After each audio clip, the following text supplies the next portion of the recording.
राधे राधे, जय श्री कृष्णा। आज की कथा में आप सभी भक्तों का हार्दिक स्वागत है।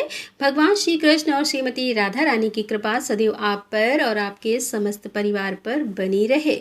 और कल की कथा सुनने के लिए आप सभी भक्तों का बहुत बहुत आभार। अक्सर हम सुनते हैं कि भगवान की भक्ति में और विश्वास में बड़ी शक्ति होती है। अगर सच्चे मन से भगवान की भक्ति की जाए और उस भक्ति पर विश्वास रखा जाए, ऐसे भक्तों की परिस्थिति चाहे भी जैसी हो, उनका कोई भी काम किसी भी अवस्था में रुकता नहीं है। हर कार्य उनका सुलभता से संभव हो जाता है। तो आज का अध्याय सुनने से पहले ऐसे ही एक भक्त की कथा सुनते हैं। और इस कथा को सुनने के लिए हमें चलना होगा अयोध्या में भगवान श्री राम की नगरी। अयोध्या में अयोध्या के निकट बहुत ही पौराणिक एक नदी है जिसका नाम कुटिला है। आज के समय में इसे टेढ़ी कहते हैं। उसके तट के निकट ही एक भक्त परिवार रहता था। उनके घर में एक सरस्वती नाम की बालिका थी। वे लोग नित्य ही श्री कनक बिहारिणी बिहारी जी का दर्शन करके अयोध्या आते थे। सरस्वती जी का कोई सगा भाई नहीं था, केवल एक मौसेरा भाई ही था। वह जब भी श्री रघुनाथ जी का दर्शन करने आती, उसके मन में यही भाव आता कि सरकार मेरे अपने भाई ही हैं। उसकी आयु उस समय मात्र 2 वर्ष की थी। रक्षाबंधन से कुछ समय पूर्व उसने सरकार से कहा कि मैं आपको राखी बांधने आऊंगी।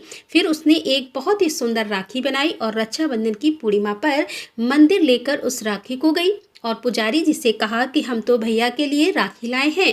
भैया मतलब भगवान श्री राम जी। पुजारी जी ने छोटी सी सरस्वती को गोद में उठा लिया और उसे कहा कि तुम्हें राखी सहित भगवान को अर्थात सरकार को स्पर्श करा देता हूँ और राखी मैं बांध दूंगा।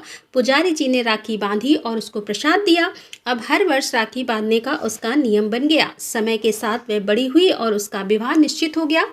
वह पत्रिका लेकर मंदिर में आई और कहा कि मेरा विवाह निश्चित हो गया है, मैं आपको न्योता देने आई हूँ। चारों भाइयों को विवाह में आना ही है।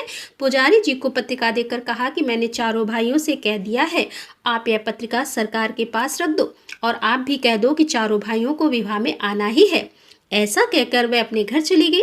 अब विवाह का दिन आया तो अवध में एक ऐसी रस्म होती है कि विवाह के बाद भाई आकर उसको चादर उड़ाता है और कुछ भेंट वस्तुएं देता है। अब सरस्वती का कोई अपना भाई तो था नहीं, तो उसकी मौसी ने अपने लड़के को कुछ सामान और रुपए दिए और मंडप में पहुंचने को कहकर वह चली गई।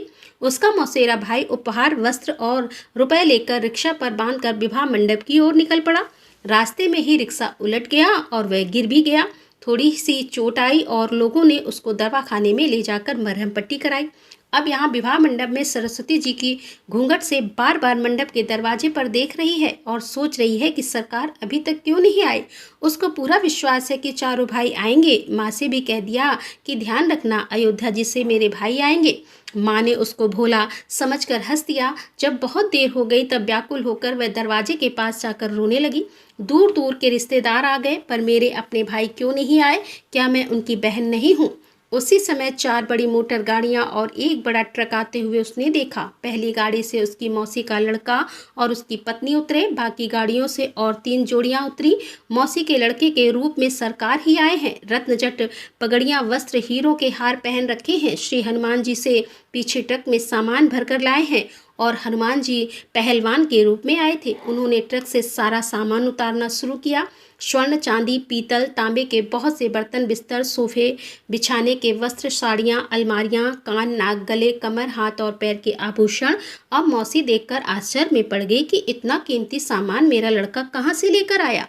चारों की तेज और सुंदरता देखकर सरस्वती तो समझ गई कि यह मेरे चारों भाई हैं। सरस्वती जी के आनंद का ठिकाना ही नहीं रहा। अब उसका रोना बंद हो गया और सरकार ने इशारे से कहा, किसी को तो अभी भेद बताना नहीं, गुप्त ही रखना। इनका रूप इतना मनोहर था कि सब उन्हें देखते ही रह गए। कोई कुछ पूछ ही नहीं पाया कि यह गाड़ियां कैसे आई, यह अन्य 3 लोग कौन हैं। लोग हैरान होकर देख रहे थे कि अभी तक तो रो रही थी और अभी इतना हंस रही है और आनंद में नाच रही है। किसी को कुछ समझ में ही नहीं आ रहा था।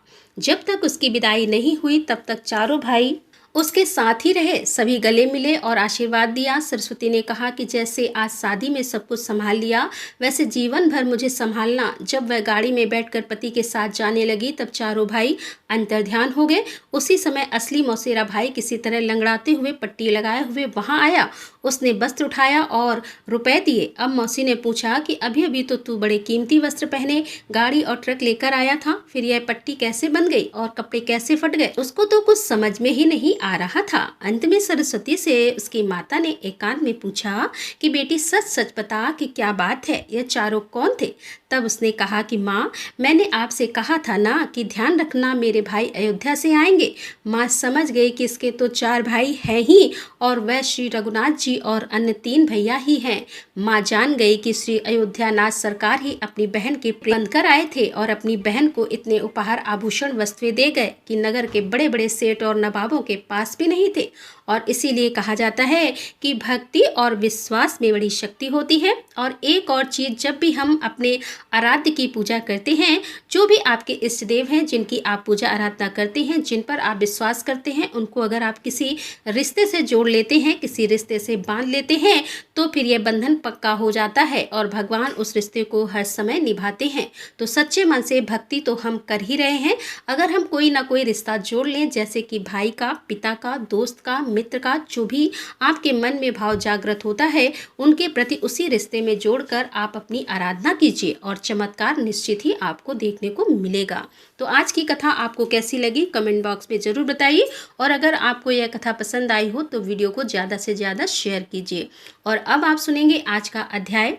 ब्रह्मा जी कहने लगे कि यम, इसमें क्या आश्चर्य की बात है? क्यों दुखी होते हो? सद्गुणों से ईर्ष्या करना मरण कब होता है? उसके उच्चारण मात्र से ही परम पद की प्राप्ति होती है। फिर राजा के शासन से विष्णु लोक को क्यों न जाएं, जिनकी जीवा पर हरि अर्थात यह 2 अक्षर विराजमान है और जो विष्णु भगवान को प्रणाम करते हैं, स्मरण करते हैं और उनके गुण अववाद गान करते हैं, उनको अश्वमेध यज्ञों के समान फल प्राप्त होता है। संपूर्ण पाप दूर हो जाते हैं और भगवान के प्रसन्न होने से विष्णु लोक प्राप्त होते हैं। करने वाले कुरुक्षेत्र या सरस्वती में स्नान करने वाले को तो फिर से जन्म लेना पड़ता है, परंतु वैशाख मास में जो माधव भगवान के धर्मों का पालन करता है, उन पर विष्णु भगवान प्रसन्न होकर सदा उसकी सहायता करते हैं।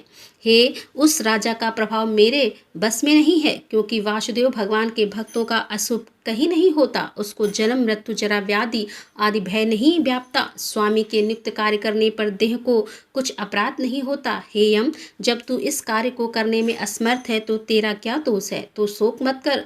ब्रह्मा जी के ऐसा कहने पर यम बहुत दुखी होकर दीन वाणी से कहने लगा कि हे तात, अब मुझे अपने काम पर जाने की इच्छा ही नहीं है। इस महाबरवा राजा को जब मैं अपने धर्म से चलायमान कर दूंगा, तब कृत्य हो जाऊंगा। हे कृपालु, आप मेरे इस कार्य को सिद्ध करा दीजिए, तब मैं फिर से शासन करूंगा। यह बात सुनकर ब्रह्मा जी यम से कहने लगे कि इस विष्णु धर्मपरायण राजा का निग्रह तू नहीं कर सकता। फिर ब्रह्मा जी यम को साथ लेकर क्षीर सागर में विष्णु भगवान के पास गए और सांख्य योग द्वारा स्तुति करने लगे।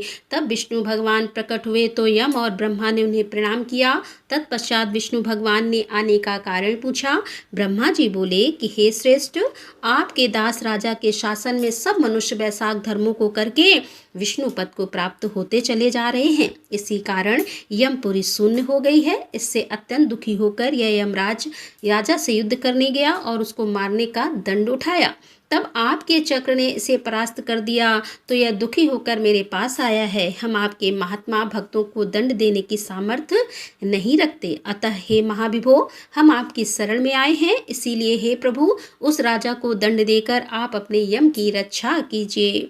ब्रह्मा के यह वाक्य सुनकर विष्णु भगवान हंसे और ब्रह्मा जी और यम से बोले कि मैं लक्ष्मी तथा प्राण और देह, श्री वत्स, स्तुमणि तथा वैजंती माला, श्वेत दीप, बैकुंठ, क्षीर सागर, शेष और गरुण का त्याग कर सकता हूँ, परंतु ऐसे भक्तों को कदापि नहीं त्याग सकता जिन्होंने मेरे लिए संपूर्ण भोग त्याग दिए, प्राण छोड़ दिए, मुझ में ही अपनी आत्मा को लगा दिया, उन्हें मैं कैसे छोड़ सकता हूँ। अतः हे यम, मैं तेरे दुख को दूर करने का उपाय बताता हूँ। उस राजा को मैंने 10 सहस्त्र वर्ष की आयु दी है, उसमें से 8 सहस्त्र वर्ष तो बीत चुके हैं। अब 2 सहस्त्र वर्ष की आयु भोग कर वह मेरी सायुज्य भक्ति को प्राप्त हो जाएगा। तब एक वेन नाम का राजा बड़ा दुराचारी होगा, वह सब वेदोक्त धर्मों का लोप कर देगा तथा तब वैशाख धर्म भी नष्ट हो जाएंगे। फिर अपने ही पाप से वेन जल जाएगा। तब मैं पृथु का रूप धारण करके पुनः धर्मों की स्थापना करूँगा। करूँगा और बैसाख उक्त प्रख्यात धर्म मनुष्यों में करवाऊंगी। इसी प्रकार से हे यम, तेरे कार्य की सिद्धि हो जाएगी। तू खेद मत कर। बैसाख के धर्म में निष्ठ महात्मा आत्माओं द्वारा इस बैसाख मास में भी तुझे भाग प्राप्त होगा। राजा भी तेरा भाग मिलेगा। तू खेत को छोड़कर पराक्रम प्राप्त होने योग्य बन। जो मनुष्य पृथ्वी में तेरे उद्देश्य से प्रतिदिन स्नान, अर्घ, जल, कुंभ, दही, अन्न आदि का दान नहीं करेंगे, उनके लिए हुए सब कर्म निष्फल हो जाएंगे। अतः तू उस राजा के ऊपर क्रोध का त्याग कर दे। वह राजा तेरा भाग देगा, क्योंकि वह मेरा अत्यंत भक्त है। और जो कोई प्राणी तेरा भाग देकर बैसाख धर्मों से प्रवृत्त हो, उनके धर्म में विघ्न मत करना। जो धर्म के पालन करता तुम्हें छोड़कर केवल मेरा ही भजन करे, उनको तुम मेरी आज्ञा से अवश्य दंड देना। उस राजा से तुम्हें भाग दिलाने लिए मैं अभी सुनंद को भेजता हूँ। वह वहाँ जाकर तुम्हें भाग दिलवा देगा। तब भगवान ने यम के सामने ही राजा को समझाने के लिए सुनंद को भेज दिया, जो राजा को समझाकर पुनः भगवान के पास ही आ गया। ऐसा यम को आश्वासन देकर विष्णु भगवान वहीं अंतर्ध्यान हो गए तथा ब्रह्मा भी यम को समझाकर आज्ञा देकर चले गए। यम भी कुछ प्रसन्न होकर अपनी पुरी को चला गया। फिर सुनंद की आज्ञा पर राजा ने अपने राज्य में सारी प्रजा को प्रतिदिन यम के निमित्त स्नान, अर्घ आदि करने की तथा वैशाख के धर्मों में यम को भाग देने की सूचना करा दी। अगर जो कोई धर्मराज का भाग नहीं देगा, उसके बैसाख में दिए कर्मों को यमराज स्वयं ले लेंगे। बैसाख की पूर्णमासी के दिन पहले धर्मराज के लिए घड़ा, दही तथा अन्न दान करना चाहिए। फिर पितरों, स्वरों के निमित्त, गुरु के निमित्त, पीछे जनार्दन, मधुसूदन भगवान के निमित्त उनकी प्रतिमा बनवाकर धर्म के चलाने वाले ब्राह्मण को शीतल जल, दही, अन्न, तांबुल, दक्षिणा और फल कांसे के पात्र में रखकर अर्पण करने चाहिए। और राजा स्वयं भी ऐसा ही करने लगा। तत्पश्चात राजा अपनी शेष आयु को पूरी करके यथेष्ट भोग, पुत्र पौत्र आदि समेत बैकुंठ को चला गया। फिर वेन नामक एक महान नीच राजा हुआ। उसने सब धर्म तथा बैसाख धर्मों को लोप कर दिया।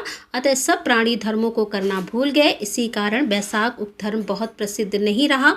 विष्णु भगवान के कोई विरले भक्त ही इन धर्मों को जानते हैं। श्रुतदेव जी कहने लगे कि मेष की संक्रांति में बैसाख मास में प्रातःकाल स्नान करके मधुसूदन भगवान का पूजन करके जो इस मनोहर कथा को सुनते हैं, वह सीधे विष्णु लोक को जाते हैं। और जो दुर्बुद्धि होती हुई कथा को छोड़कर अन्य कामों में लग जाते हैं, वह तो रो रो नरक में जाकर पिशाच योनि में पाते हैं। यहाँ पर हम एक प्राचीन इतिहास कहते हैं जो पाप दूर करके पवित्र करने वाला है। प्राचीन काल में गोदावरी के किनारे ब्रह्मोश्वर क्षेत्र में ब्रह्मानिष्ठ बड़े परमहंस दुर्वासा ऋषि के 2 शिष्य रहते थे। वे सदा उपनिषद शास्त्रों में निष्ठावान थे। उन्हें किसी से कुछ अपेक्षा नहीं थी। भीख मांगकर जो कुछ भी मिलता था उसी को खाकर पर्वत की गुफा में रहते थे। यह दोनों तीनों लोकों में सत्यनिष्ठ और तपोनिष्ठ नामों से विख्यात हुए। इनमें सत्यनिष्ठ तो सदा कर्मों में करता हुआ और भगवान की कथा सुनने और सुनाने में तत्पर रहता था, परंतु पुण्य रूपी कथाओं की व्याख्या के सुनाने के समय संपूर्ण कर्मों को भी छोड़ देता था तथा कथा समाप्त होने पर अपने नित्य कर्म करता था। वह बिना कथा श्रवण किए अन्न ग्रहण नहीं करता था। अतः जो मनुष्य ऐसी कथा सुनते हैं, उनको जन्म के बंधन, व्याप और विष्णु भगवान में सच्ची भक्ति तथा स्नेह उत्पन्न होता है, आरती दूर हो जाती है और साधु महात्माओं में सदृढ़ता उत्पन्न होती है। सत्व बुद्धि से वेद में मति उत्पन्न होती है। निरंजन निर्गुण ब्रह्मा उनके हृदय में आकर विराजते हैं।